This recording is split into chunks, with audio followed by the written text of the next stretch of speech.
அண்ணா என்று அழைத்தார். அண்ணன் இறந்து செய்தி எறியாமல் அழைக்க அருகுல விசுவாசிகள் ஒன்றாக கூடி சொல்கிறார். என்ன உங்கள் அண்ணன் இப்பொழுது உயிரோடு இல்லையம்மா? என்னுடைய அண்ணன் எப்படி இறந்தார்?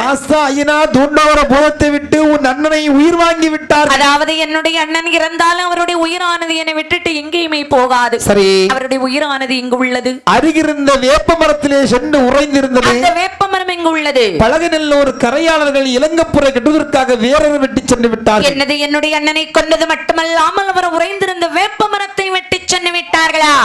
நான் ஈலியாக இருப்பேனே, ஆனால் அந்த பலகை ஊரை அழிக்காமல் விட மாட்டேன். நான் இசைக்காக இருப்பேனே, ஆனால் அந்த பலகை ஊரில் பகல நெறி ஓட வைப்பேன். நெஞ்சு தட்டி சபர்தமிட்டார், நெஞ்சு தட்டி சபர்தமிட்டார், நேரிலையால் இசைக்கு அம்மை, நெஞ்சு தட்டி சபர்தமிட்டார், நெஞ்சு தட்டி சபர்தமிட்டார், நேரிலையால் இசைக்கு அம்மை.